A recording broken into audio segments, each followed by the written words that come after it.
الله الرحمن الرحيم أفحسبتم أنما خلقناكم عبثا وأنكم إلينا لا ترجعون فتعالى الله الملك الحق لا إله إلا هو رب العرش الكريم ومن يدع مع الله إلها آخر لا برهان له به فإنما حسابه عند ربه إنه لا يفلح الكافرون وقل رب اغفر وارحم وأنت خير الراحمين صدق الله العظيم. یہ بارش کی وجہ سے کچھ تاخیر ہوئی جس کی میں ہم معذرت چاہیں ماشاءاللہ سے. اب آج کا جو ہے ٹاپک ہمارا جو ہے صلح حدیبیہ کی حکمت عملی عصر حاضر کے تناظر میں بہت اچھا ٹاپک ہے یہ. اور ایک خاص بات قرآن اور احادیث سے ہم کو ملتی ہے. لوگ کہتے ہیں کہ قرآن 1400 سال پہلے اترا ہے اور اس کی آیتیں اور اس کا جو ہے عمل آج کے دور میں شاید مناسب نہیں ہیں. یہ کمزور اور جو لائن لوگوں کا ایسا خیال ہے، لیکن ایسا نہیں ہے. قرآن کی ہر آیت تا قیامت تک اس کی تفسیر رہے گی حالات کے اعتبار سے، اور اس کے اندر حل رہے گا تمام حالات کا. تمام جیسے بھی جو ہے پیش آتے ہیں مشکلات یا جو ہے ادوار، ان تمام ادوار کا حل قرآن کے اندر موجود ہوگا. اور اس کے بعد حدیثوں میں رسول اللہ صلی اللہ علیہ وسلم کی پیشن گوئیوں کے اندر، آپ کے اخبار میں، آپ کے افعال میں ہم کو موجودہ حالات حاضرہ کے تمام جوابات مضمن ہیں، بشرط کہ اس کو نگاہ بینا چاہیے، اس کو دیکھنے کی صلاحیت چاہیے، اس کو سمجھنے کا انداز چاہیے. ویسے ہی آج صلح حدیبیہ گزر چکی صلح ہو چکی ہے، لیکن اس کے نکات اتنے اہم اور اتنے وہ ہیں جو آج کے حالات پر پورے مختلف ہوتے ہیں. اب وہ کس طرح ہوتے ہیں آپ ہمارے آگے مخرج صاحب جو ہیں آپ کو تفصیل سے کریں گے. میں مفتی سید الیاس ہاشمی ندوی صاحب سے گزارش کرتا ہوں کہ وہ تشریف لائیں اور اپنے خیالات سے ورحمۃ اللہ وبرکاتہ. الحمد للہ رب العالمین وبه نستعین والصلاة والسلام على سید المرسلین محمد وعلى آلہ وصحبہ اجمعین الی یوم الدین. اما بعد، قال اللہ عز وجل فی القرآن المجید والفرقان الحمید. اعوذ باللہ من الشیطان الرجیم. بسم اللہ الرحمن الرحیم.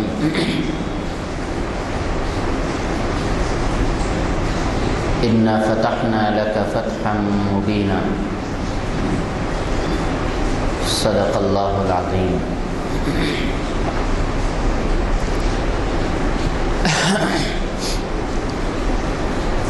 بزرگان محترم، حاضرین محفل،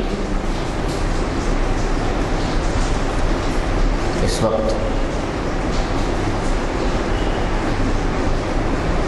جس عنوان پر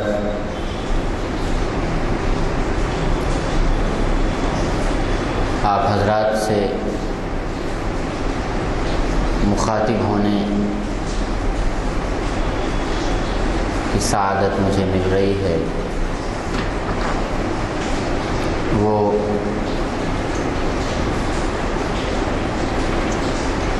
یوں تو ہر دور میں بھی سیرت نگاروں کی دلچسپی کا موضوع بھی رہا ہے. مفسرین چونکہ قرآن کریم نے اس واقعے کے تناظر میں اور اس کے شان نزول میں ایک مستقل سورت نازل فرمائی،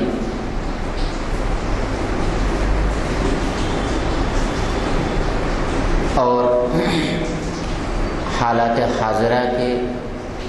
جس معاشرے میں جن حالات سے اس وقت یہاں ہم گزر رہے ہیں اس کے تناظر میں بھی اس کی اہمیت بڑھ جاتی ہے۔ اصل ٹاپک پر گفتگو کرنے سے پہلے میں تھوڑا سا تمہیدی طور پر چند باتیں عرض کرنا چاہوں گا تاکہ صلح حدیبیہ کی جو خاص کنڈیشن ہے، سچویشن ہے، وہ آپ حضرات کے سامنے آ جائے۔ اللہ کے رسول صلی اللہ علیہ وسلم کی پوری زندگی، نبوی زندگی،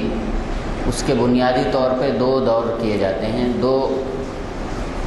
زمانوں میں اس کو تقسیم کیا جاتا ہے۔ ایک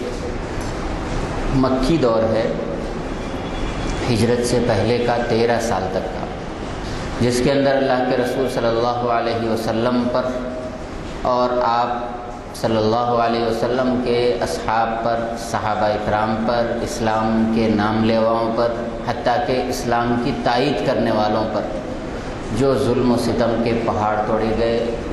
اور جو اذیتیں دی گئیں، جو تکالیف دی گئی، وہ اسلام کی انتہائی مظلومیت کا دور ہے، محکومیت کا دور ہے۔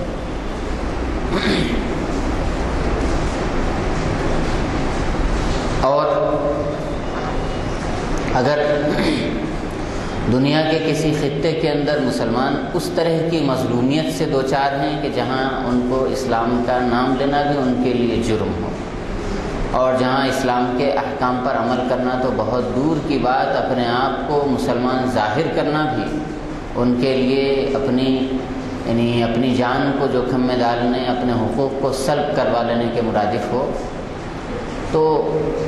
اس ملک کے لیے، اس جگہ کے لیے، اس طرح کے جہاں حالات ہوں وہاں کے لیے رسول پاک صلی اللہ علیہ وسلم کی مکی زندگی اسوہ اور نمونہ ہے کہ اللہ کے رسول صلی اللہ علیہ وسلم نے کس صبر و تحمل کے ساتھ خود بھی اور اپنے اصحاب کو بھی ان مظالم کو برداشت کرنے اور اس پر صبر کی تلقین فرمائی، اور جو حکمت عملی وہاں کے اعتبار سے تھی اس کو اختیار فرمایا۔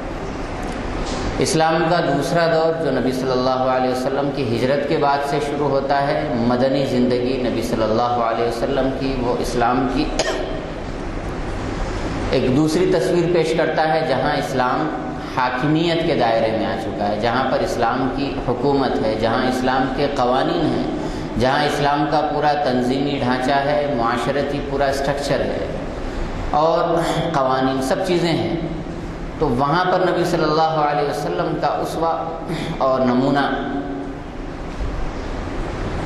جہاں اسلام غلبے میں ہے، جہاں اسلام حکومت میں ہے، وہاں کے لیے ہے۔ اسی طرح سے اللہ کے رسول صلی اللہ علیہ وسلم نے مدنی زندگی کے اندر ہی مدینے کے حدود سے باہر اللہ کے رسول صلی اللہ علیہ وسلم نے امن کی فضا کو قائم کرنے کے لیے اور اپنے حلیفوں کے دائرے کو وسیع کرنے کے لیے اور اسلام کے لیے ایک پرامن پھیلنے پھولنے کے لیے، پرامن فضا کو ہموار کرنے کے لیے نبی صلی اللہ علیہ وسلم نے ایسے اقدامات کیے جن میں صلح حدیبیہ بھی اس کی ایک کڑی ہے۔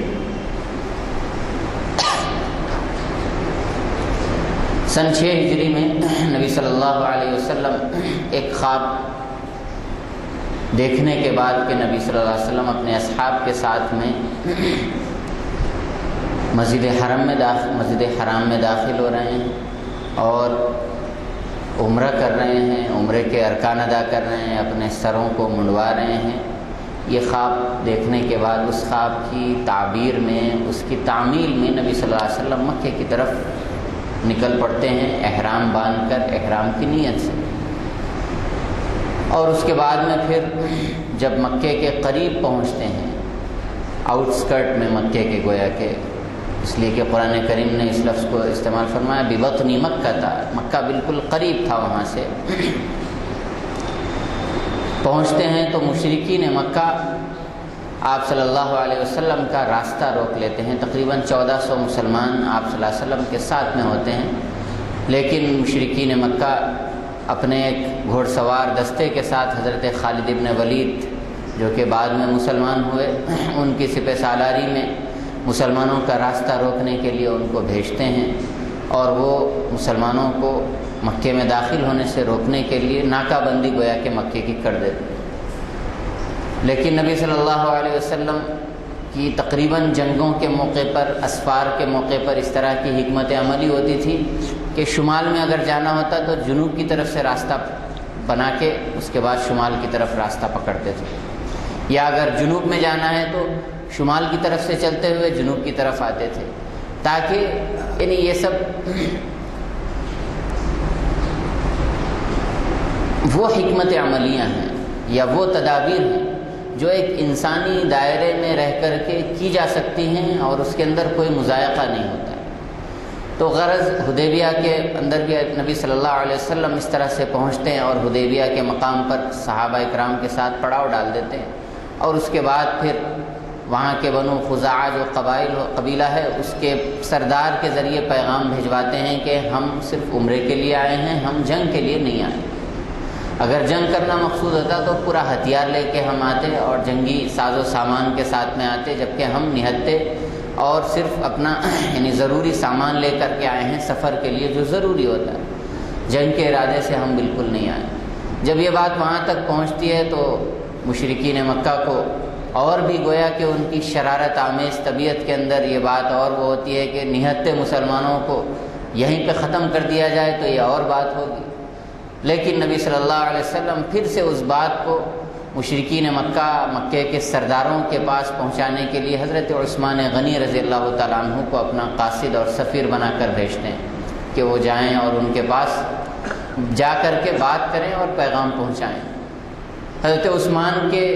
واپس تشریف لانے میں کچھ دیر ہو جاتی ہے، کچھ تاخیر ہو جاتی ہے. بعض واقعات یوں کہتے ہیں کہ نظر بند کر لیا جاتا ہے یا کچھ اس طرح کیا ہوتا ہے کہ غیر معمولی تاخیر ہو جاتی ہے. تو کسی نے افواہ اڑا دی کہ حضرت عثمان کو مکے والوں نے شہید کر دیا. یہ بات مسلمانوں کے لشکر کے اندر پھیلنی ہوتی ہے، مسلمانوں کی جماعت میں، کہ سب اپنے خون کا آخری قطرہ اسلام کی راہ میں اور اسلام کے لیے دینے کے لیے وہاں پر بیعت کرتے ہیں، جس کو بیعت رضوان کے نام سے جانا جاتا ہے، جو ایک درخت کے نیچے ہوتی ہے. یہ تمام واقعات قرآن کریم میں اللہ تبارک و تعالیٰ نے سورہ فتح کے اندر بہت تفصیل کے ساتھ بیان فرمایا. یہاں اس واقعے کو مکمل طور پر دہرانا تو نہیں ہے. اب اس کے بعد پھر گفت و شنید ہوتی ہے. حضرت عثمان جب مشرکین مکہ کو یہ پتہ چلتا ہے کہ مسلمان اگرچہ کہ غیر مسلح ہیں لیکن ان لوگوں نے اسلام کے لیے اپنے خون کا آخری خطرہ دینے کے لیے بیعت کی ہے نبی صلی اللہ علیہ وسلم کے ہاتھ پر، تو چونکہ مسلمانوں کے اس جذبہ جانثاری کا وہ لوگ پچھلی 2-3 جنگوں میں مشاہدہ کر چکے ہوتے ہیں. بدر کے اندر 313 مسلمان، احد کے اندر بھی کم و بیش یعنی 700 کے قریب اس طرح کی تعداد ہے. کوئی بہت بڑی تعداد نہیں جو مشرکین مکہ کے مقابلے میں کمپیر کیا جائے تو بہت بڑی تعداد نہیں. تو یہاں پر بھی ان لوگوں کو خطرہ ہوتا ہے کہ اگر مسلمان جذبے میں آ جائیں تو یقیناً ہمارے لیے خیر نہیں. تو جب یہ بات پہنچتی ہے تو حضرت عثمان کو فوراً رہا کر دیا جاتا ہے، یا یہ کہ بعافیت ان کو مسلمانوں تک پہنچا دیا جاتا ہے. اور اس کے بعد میں پھر وہاں سے قاصد آتے ہیں حضرت عروہ ابن مسعود الثقفی جن کا نام ہے، جو کہ بعد میں وہ بھی مسلمان ہوئے. غرض یہ کہ مکے کے اندر کوئی ایسا نہیں رہا جس نے اسلام قبول نہیں کیا ہو فتح مکہ کے بعد. تو حضرت عروہ ابن مسعود الثقفی آتے ہیں اور وہ کچھ صلح کی شرائط لے کر کے اس طرح کی گفت و شنید ہوتی، لیکن بات آگے نہیں بڑھتی. پھر اس کے بعد میں حضرت سہیل ابن عمرو وہ آتے ہیں اور صلح کی کلیئر کٹ کچھ شرائط لے کر کے وہ آپ صلی اللہ علیہ وسلم کے پاس آتے ہیں، اور انہی کے ساتھ میں آپ صلی اللہ علیہ وسلم کا یہ معاہدہ صلح طے پاتا ہے. اس صلح کی بنیادی شرطیں ایک تو یہ ہوتی ہے کہ مسلمانوں کے اور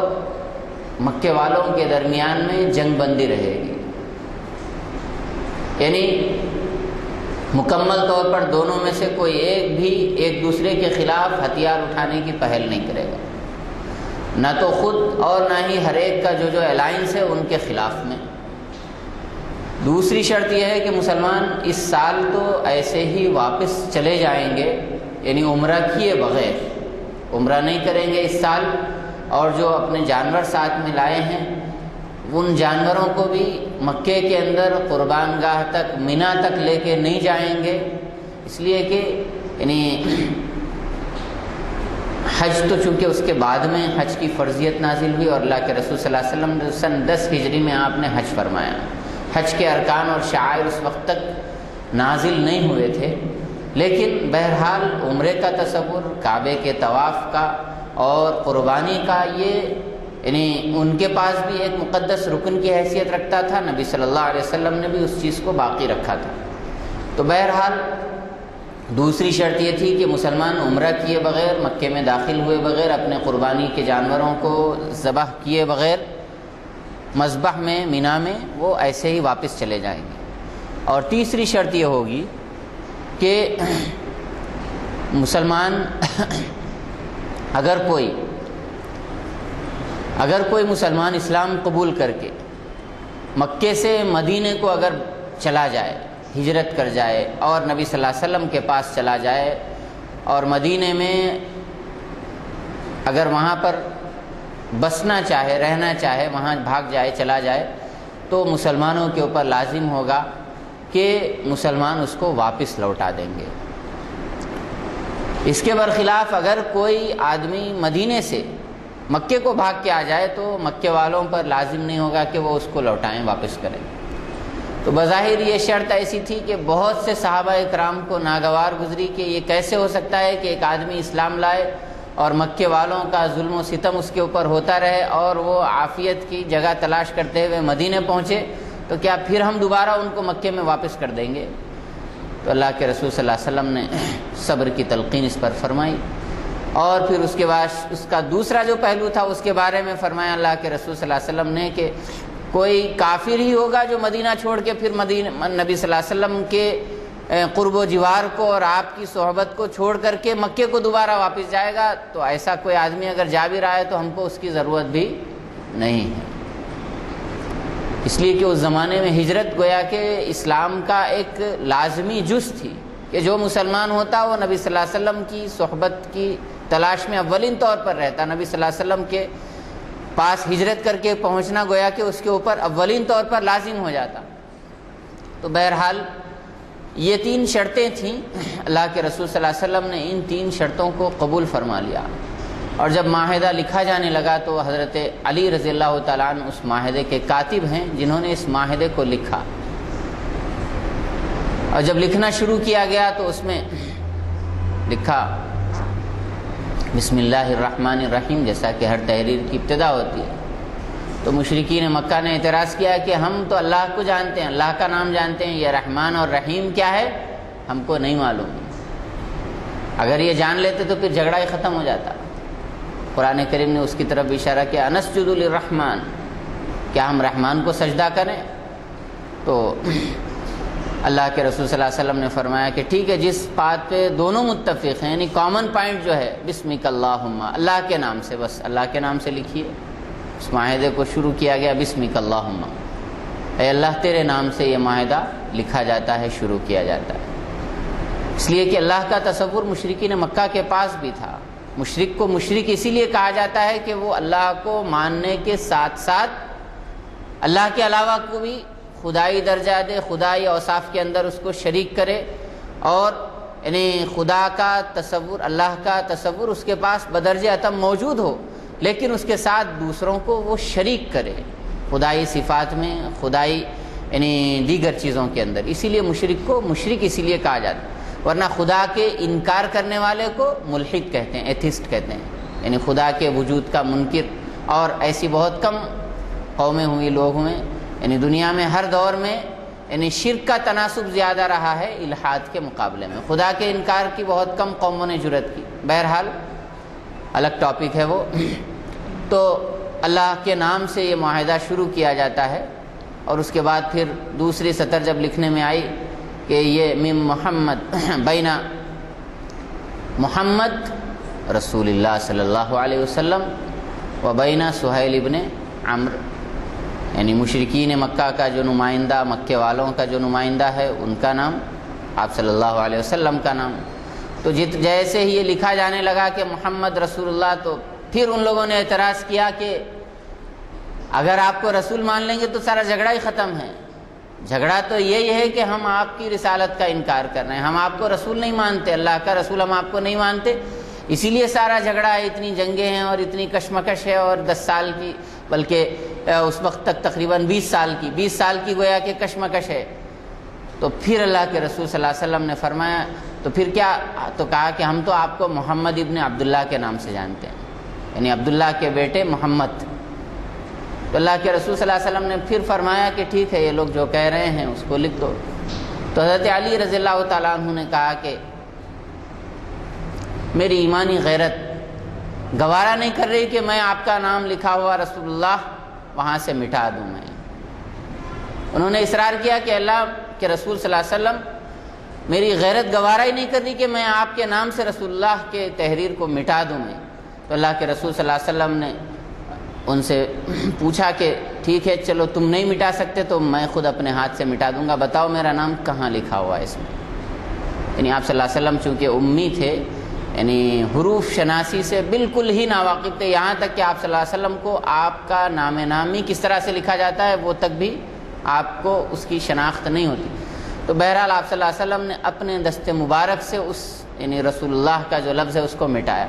پھر اس کے بعد محمد ابن عبداللہ وہاں لکھا گیا، پھر اس کے بعد معاہدے کی شرطیں لکھی گئیں، اور جب معاہدے کی شرطیں ابھی لکھی جا رہی، ابھی دستخط بھی ہونے باقی ہیں کہ اللہ کے رسول صلی اللہ علیہ وسلم کی خدمت میں جو قاصد ہیں یعنی مکے کے مشرکین کے جو نمائندہ ہیں، انہی کے بیٹے حضرت ابو جندل، وہ اسلام قبول کر کے ایک عرصے دراز سے اپنے باپ کی یا کہ اپنی قوم کی سختیاں برداشت کرتے ہوئے مصائب و آلام میں ہیں، وہ کسی طرح سے اپنی بیڑیوں کے ساتھ میں معاہدے کے موقع پہ پہنچتے ہیں اور اللہ کے رسول صلی اللہ علیہ وسلم سے فریاد کرتے ہیں کہ اللہ کے رسول مجھے اپنے ساتھ لیتے جائیے مدینہ منورہ۔ تو آپ صلی اللہ علیہ وسلم نے جیسے ہی ان کی طرف دیکھا، اور امید تھی کہ شاید آپ ان کو مسلمانوں کی اس جماعت کی طرف ایسے جانے کا اشارہ کریں، فوراً ان لوگوں نے کہہ دیا کہ یہ دیکھیے پہلا موقع ہے معاہدے کی پاسداری کا، ابھی معاہدے پہ دستخط ہوئے نہیں ہیں، شرطیں بس طے ہو گئی ہیں، ابھی سگنیچر نہیں ہوئے، یعنی ادھر سے مہر نبوت نہیں ثبت ہوئی ہے اور ادھر سے نہیں، لیکن کہا گیا کہ نہیں، یہ آپ کا پہلا امتحان ہے کہ اس معاہدے کی کتنی پاسداری کرتے ہیں، کہ ہمارے میں کا ایک آدمی آپ کے پاس جانا چاہ رہا ہے لیکن معاہدے کی روح سے اس کو آپ اپنے پاس نہیں لے جا سکتے۔ اللہ کے رسول صلی اللہ علیہ وسلم نے ان کو صبر کی تلقین کرتے ہوئے دوبارہ پھر ادھر واپس کر دیا۔ اس پر صحابہ اکرام رضوان اللہ علیہم اجمعین کی عجیب کیفیت تھی، اس لیے کہ وہ تو جانثاری آپ صلی اللہ علیہ وسلم کے ایک اشارے پر اپنی جان کو قربان کرنے کا وہ جذبہ رکھتے تھے، اور وہ یہ سمجھتے تھے کہ اسلام جب حق ہے تو دب کر کیوں صلح کی جائے، سامنے والے کی باتوں کو دب کر کیوں مانا جائے۔ لیکن نبی صلی اللہ علیہ وسلم کی تربیت کا یہ بھی ایک پہلو تھا کہ قائد اگر کہے تو جان کا آخری قطرہ بھی مسلمان نچھاور کر سکتا ہے، اور اگر قائد روک دے تو پھر چاہے خود کتنی ہی تذلیل اپنے آپ کو محسوس ہو رہی ہو اور کتنا ہی اپنے آپ کو گویا کہ ان احساس کمتری میں مبتلا ہونا ہو رہا ہو، لیکن اگر نبی صلی اللہ علیہ وسلم کا منشا اور آپ کا حکم ہے تو پھر مسلمان اس پر چوں و چرا نہیں کر سکتے۔ چنانچہ ایسا ہی ہوا، معاہدہ لکھا گیا، اور اس کے بعد اللہ کے رسول صلی اللہ علیہ وسلم نے معاہدے کی روح سے فرمایا کہ اب مسلمان یہاں سے سیدھا مدینہ واپس جانا ہے، اور جو قربانی کے جانور اپنے لے کے آئے ہیں ان کو یہیں ذبح کرنا ہے اور اس کے بعد واپس چلنا ہے۔ تو اللہ کے رسول صلی اللہ علیہ وسلم جب یہ فرماتے ہیں تو کوئی یعنی ہر ایک کے دل میں ایک عجیب سی کڑھن ہے، لیکن اپنے خیمے میں آپ صلی اللہ علیہ وسلم تشریف لاتے ہیں تو ام سلمہ آپ کے ساتھ ہوتی ہیں اس وقت ازواج مطہرات میں، تو وہ کہتی ہیں کہ اللہ کے رسول آپ بجائے ان سے کچھ کہنے کے ان کے سامنے لے جا کر کے اپنا جانور جو ہے وہ ذبح فرما دیں۔ بس آپ صلی اللہ علیہ وسلم ان کے مشورے پر عمل کرتے ہوئے خود یعنی سامنے لا کر کے سب کے سامنے اپنا جانور ذبح کرتے ہیں اور اپنا احرام کھول دیتے ہیں۔ تو گویا کہ سب کو یہ پیغام جاتا ہے کہ اب بس معاملہ ڈن ہے، اب اس میں مزید کوئی یعنی اصرار کی اور کسی چیز کی گنجائش نہیں۔ تو اسی وقت اطاعت کا جذبہ ایسا ہوتا ہے کہ اب تک تو کہاں اپنی جان کو نچھاور کرنے کے جذبے کے ساتھ، اور ابھی آپ کے حکم ہوا تو بس اب یہیں سے واپس لوٹ کے جانا ہے۔ تو غرض یہ کہ اسلام نبی صلی اللہ علیہ وسلم نے جو اصحاب کی صحابہ اکرام کی جو تربیت کی تھی کہ حکم ہو تو جانثار کی جائے اور اگر حکم ہو تو پھر چاہے کیسا ہی جذبہ ہو، اپنا جوش ہو، لیکن اس کو دبا دیا جائے اور اپنے امیر کی اطاعت کے سامنے اپنی رائے کو، اپنے جذبے کو، اپنے جوش کو فنا کر دیا جائے۔ چنانچہ جب واپس جانے لگے، ابھی کچھ ہی دور چلے تھے کہ اللہ تبارک و تعالی نے اس فتح کے، اس صلح کے بارے میں قرآن کریم کی پوری ایک سورت نازل فرمائی، جس کا نام ہی سورہ فتح رکھ دیا اللہ نے، انا فتحنا لک فتحا مبینا، کہ یہ صلح دبکے کی گئی صلح نہیں ہے، بلکہ یہ گویا کہ فتح مبین ہے۔ چنانچہ فتح مبین کیوں کہا گیا، یہ اس وقت میں اصل مجھے کہنا ہے۔ اللہ کے رسول صلی اللہ علیہ وسلم نے جس وقت مشرکین مکہ کے ساتھ، یعنی ہجرت کے بعد سے تقریباً 6-7 سال کا جائزہ لیا جائے تو اس کے اندر مستقل جنگیں ہیں، جنگ بدر بھی ہو رہی، جنگ احد بھی ہو رہی، غزوہ احزاب، جنگ احزاب جس کے اندر مشرکین ہیں، یہود ہیں، اور اسی طرح سے دیگر عرب کے قبائل ہیں جو سب مل کے مسلمانوں پہ ٹوٹ پڑ رہے ہیں۔ اللہ کے رسول صلی اللہ علیہ وسلم نے پھر اس کے بعد میں پھر غزوہ بنو قینقاع، غزوہ بنو نذیر، جو مدینے کے یہودیوں سے جو لڑائیاں ہوئیں، سب کو ایک ایک کر کے اللہ کے رسول صلی اللہ علیہ وسلم نے جب وہ کیا تو ادھر خیبر میں جا کے مدینے کے یہود آباد ہو گئے، اور وہاں ان لوگوں نے اپنی یعنی سرگرمیاں، اپنی سازشی سرگرمیاں مسلمانوں کے خلاف شروع کر دیں۔ یہاں پر جنوب کے اندر مکہ تھا اور مکے کے سرداران قریش ادھر یہود سے ملے ہوئے تھے، اور گویا کہ ایک ایسی کشمکش کا زمانہ تھا جس میں یعنی مسلسل ایک دوسرے کے ساتھ میں کہ قریب آنے کا کوئی موقع نہیں تھا۔ اللہ کے رسول صلی اللہ علیہ وسلم نے صلح حدیبیہ کی وہ شرطوں کے اندر یہ چیز کو بھی شامل فرمایا کہ کوئی مسلمان اگر مکے کو آتا ہے کسی بھی غرض سے تو اس کی جان و مال محفوظ رہے گی۔ اسی طرح سے کوئی مکے والا اگر شام کے راستے، چونکہ مدینے سے ہی شام کا راستہ پڑتا تھا اور شام کو مسلمان مکے والے اپنی تجارت کے لیے مستقل جایا کرتے تھے، ان کا راستہ ہی وہ تھا، گویا کہ ٹریڈ روٹ تھی ان کی، تو تجارت کے لیے مستقل جاتے تھے۔ تو اللہ کے رسول یعنی کہا کہ اگر کوئی مکے والا مدینے کو آئے یا مدینے سے گزرے تو مسلمان اس سے چھیڑ چھاڑ نہیں کریں گے۔ تو یہ ایسی چیز ہوئی کہ اس کے بعد میں مسلمان مکے کو بھی آنے لگے، اور اسی طرح سے مکے والے مدینے کے اندر جانے لگے، اور وہاں پر آپ صلی اللہ علیہ وسلم کے اور آپ کے صحابہ کے جو اخلاق انہوں نے دیکھے اور جو کریمانہ سلوک انہوں نے دیکھا، اور وہاں کے معاشرے کے اندر نبی صلی اللہ علیہ وسلم کے یعنی زیر سایہ جو مدینے کی فضا تھی، اس فضا کو انہوں نے دیکھا۔ چنانچہ اسی کا نتیجہ تھا کہ صرف 2 سال کے اندر جب فتح مکہ ہوتا ہے تو اس وقت 10,000 کی تعداد مسلمانوں کی ہوتی ہے، یعنی کہاں 1400، یعنی اس وقت تک مورخین لکھتے ہیں سیرت نگار کے 3,000 کے قریب مسلمان تھے، لیکن اس کے اندر اس تیزی کے ساتھ اضافہ ہوتا ہے اور اسلام میں داخل ہونے والوں کا کہ جتنا اس سے پہلے کبھی بھی نہیں ہوا تھا۔ اور دوسری چیز، اللہ کے رسول صلی اللہ علیہ وسلم ادھر مکے والوں سے مامون ہو کر کے دوسری طرف سفارتی خطوط لکھتے ہیں، دنیا بھر کے بادشاہوں کے پاس اپنے قاصدوں کو بھیجتے ہیں، اور دیگر قبائل کے وفود آتے ہیں آپ صلی اللہ علیہ وسلم کے پاس، اور قبائل تک آپ اپنے پیغام رسانوں کو اور اپنے قاصدوں کو بھیجتے ہیں۔ تو غرض یہ کہ اسلام کی دعوت کا وہ جو سب سے سنہرا زمانہ ہے وہ صلح حدیبیہ کے بعد میں شروع ہوتا ہے، اس لیے کہ کسی بھی دعوت کے پھیلنے کے لیے، تحریک کے پھیلنے کے لیے، کوئی پازیٹیو دنیا کے اندر انقلاب آنے کے لیے پرامن حالات کا ہونا سب سے زیادہ ضروری ہوتا ہے۔ کشمکش والے حالات کے اندر کوئی مثبت تحریک پروان نہیں چڑھ سکتی، کوئی مثبت چیز دنیا کے اندر وجود میں نہیں آ سکتی۔ اللہ کے رسول صلی اللہ علیہ وسلم نے صلح حدیبیہ کے ذریعے یہی کیا کہ قریش کے ساتھ جنگ بندی کا معاہدہ کر کے آپ صلی اللہ علیہ وسلم نے اسلام کی دعوت کے لیے پوری دنیا بھر کے اندر دروازے کھول دیے، اور یہی وہ کامیابی تھی جس کو اللہ تبارک و تعالیٰ نے فرمایا کہ انا فتحنا لک فتحا مبینا، کہ یہ فتح مبین ہے، ایسی کھلی ہوئی فتح ہے کہ اس کے اثرات چند دنوں کے اندر ظاہر ہونا شروع ہو جائیں گے۔ تو غرض یہ کہ صلح حدیبیہ تو خیر اس وقت ہو چکی، آج سے 1400 سال پہلے، لیکن تاریخ کے ہر دور میں ایسے حالات بھی رہیں اور ایسا ماحول رہا جہاں پر پرامن حالات ہوتے ہیں، تو اسلام کی دعوت یہ رہی، اسلام کا نبی صلی اللہ علیہ وسلم کے اس یعنی صلح حدیبیہ کا گویا کہ پیغام یہ رہا کہ جہاں پرامن حالات ہوں، حالات کو پرامن کرنے کی جس حد تک کوشش کی جائے ایک مسلمان کر سکتا ہو کرنے کی کوشش کرے، اور دوسرے نمبر پر پھر ان پرامن حالات کا فائدہ اٹھا کر اسلام کے صحیح پیغام کو پوری انسانیت تک عام کرنے کی کوشش کرے۔ ہم جس ملک میں رہتے ہیں، دنیا کے بہت سے ممالک، مغربی ملکوں کو آپ چھوڑ دیں، مشرقی ملکوں میں بہت وثوق کے ساتھ کہہ سکتا ہوں کہ ان گئے گزرے حالات کے اندر بھی جس قدر پرامن ماحول ہم جس ملک میں رہتے ہیں وہاں ہمیں حاصل ہے، یہ بہت سے نام نہاد اسلامی ممالک کے اندر بھی وہ فضا ہم کو میسر نہیں، اور برادران وطن سے اختلاط کے اور ان کے ساتھ میل ملاپ کے، میل جول کے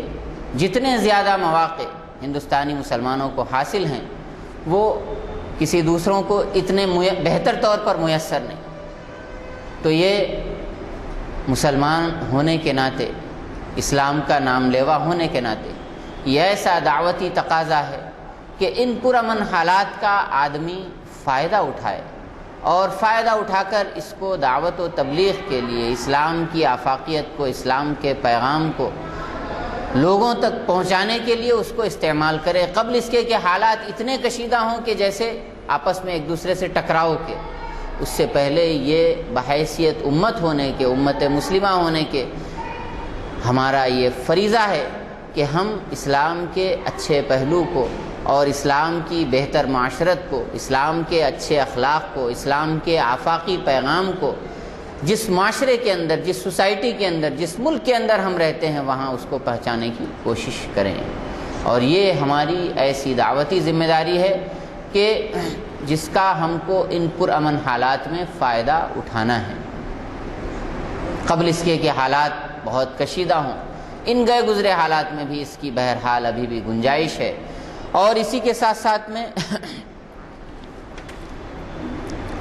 دوسری چیز یہ ہے کہ صلح کا مطلب بعض لوگ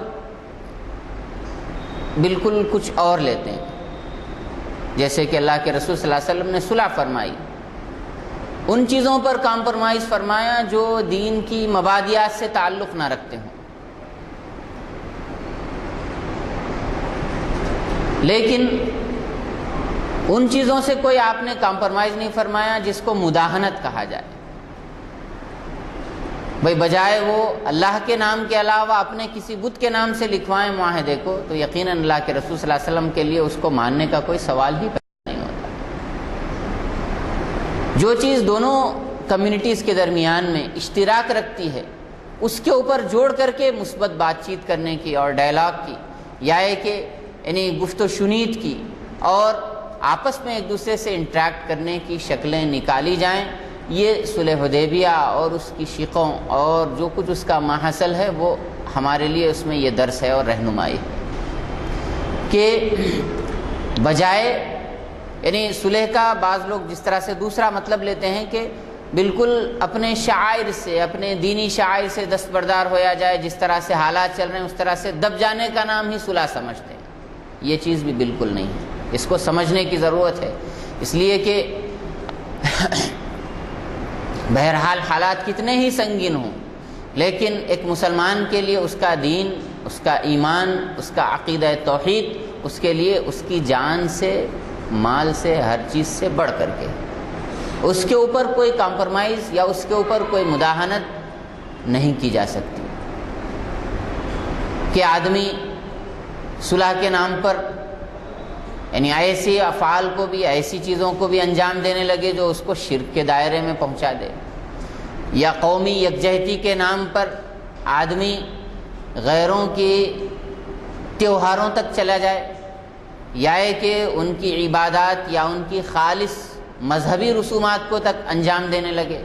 اور بولے کہ یہ یعنی ایک خاص اصطلاح اس وقت چلی ہے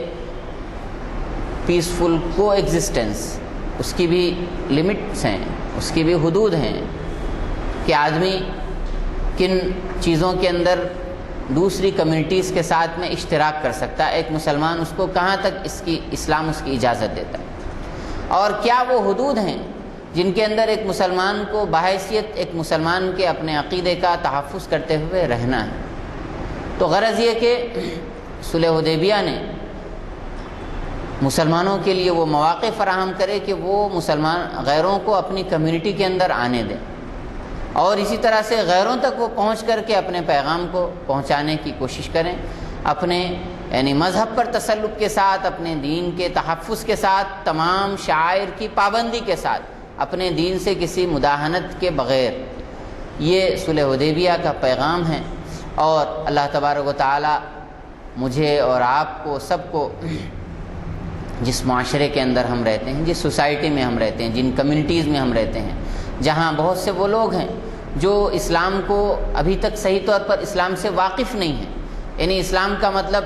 جو عالمی میڈیا ان کو دکھاتا ہے، سمجھتے ہیں کہ اسلام کی وہی تصویر ہے۔ اسلام کا اخلاق کا کیا نظام ہے؟ وہ اپنے فلیٹ میں بند ہیں، ہم اپنے فلیٹ میں بند ہیں، برسوں ہو جاتے ہیں، کوئی شناسائی نہیں ہوتی، یا یہ کہ پڑوسی ہیں، لیکن اسلام کا کیا اخلاق کا نظام ہے؟ اسلام کے پڑوسی کے تعلق سے کیا حقوق ہیں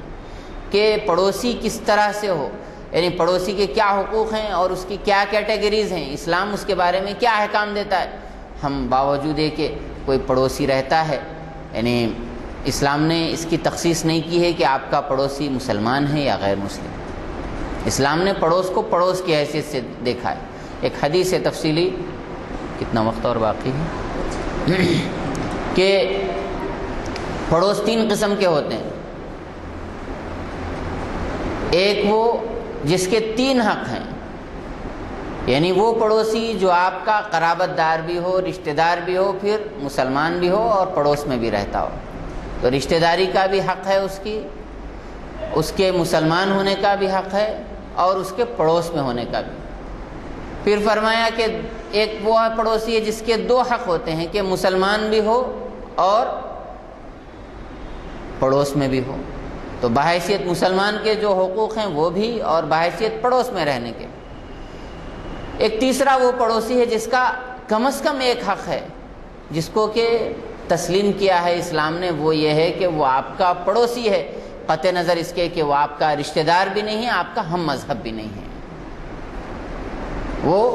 آپ کا ہم مذہب بھی نہیں ہے، آپ کا رشتہ دار بھی نہیں ہے، وہ مسلمان نہیں ہے، لیکن اس کے باوجود شریعت نے اس کے حق کو تسلیم کیا ہے کہ وہ بحیثیت پڑوسی آپ کے حسن سلوک کا مستحق ہے۔ بہت سے ایسے معاملات ہیں جس کے اندر وہ آپ کے حسن سلوک کا مستحق ہے۔ قانونی طور پر بھی بعض ایسے حقوق ہیں، آپ کو جان کر حیرت ہوگی کہ حق شفا جو ہے اسلام کا تسلیم شدہ حق ہے، نائبرہڈ کا جو حق ہے، یعنی جو اسلام کی فقہ کی حدیث کی کتابوں کے اندر مستقل ایک چیپٹر کے طور پر ہے کہ آپ اپنی جائیداد فروخت اگر کرنا چاہ رہے ہیں تو سب سے پہلے اگر کسی سے پوچھیں گے تو وہ اپنے پڑوسی سے پوچھیں گے کہ مارکیٹ ریٹ لگا کر کے وہ خرید سکتا ہے، خریدنا چاہ رہا ہے، تو سب سے پہلا مستحق آپ کی جائیداد کا وہی آپ کا پڑوسی ہے، چاہے وہ مسلمان ہو چاہے غیر مسلم ہو۔ یہ اسلام کی تعلیم ہے۔ تو اس طرح سے اور بھی بہت سی چیزیں ہیں۔ تو بہرحال میں یہ کہہ رہا ہوں کہ جس پرامن سوسائٹی کے اندر ہم رہتے ہیں، ان پرامن حالات کا فائدہ اٹھاتے ہوئے اپنے اسلام کے آفاقی پیغام کو ان لوگوں تک پہنچانے کی کوشش کریں جو اسلام کے تعلق سے یا تو جانتے نہیں یا پھر کچھ منفی جانتے ہیں۔ یہ ہماری بحیثیت قوم کے، امت مسلمہ کے، بحیثیت داعی کے ہماری ذمہ داری ہے، اور اگر ہم نے اپنی اس ذمہ داری کے اندر کوتاہی کی تو حالات کے بدلتے ہوئے کوئی زیادہ دیر نہیں لگے گی، اور سوسائٹی اور معاشرے کے اندر جس طرح سے تبدیلی آ رہی ہے اس کے حساب سے کوئی بہت زیادہ دیر نہیں لگے گی، جس وقت ہم چاہیں گے بھی تو کسی دوسرے سے ملنے کے مواقع ہمارے لیے باقی نہیں رہیں گے۔ اللہ تبارک و تعالی مجھے اور آپ کو یعنی اس پر سوچنے کی اور عمل کرنے کی توفیق نصیب فرمائے، اور جذباتی نعروں سے اور اسی طرح سے بہت پرجوش رد عمل سے یعنی پوری امت کی، پوری امت مسلمہ کی اور امت کے نوجوان طبقے کی بھی سب کی حفاظت فرمائے، اور اسلام کی جو دانشمندانہ حکمت عملی ہے اس کو اپنے ہر فعل و عمل کے اندر اس کو اپنانے کی توفیق نصیب فرمائے۔ وآخر دعوانا ان الحمد للہ رب العالمین۔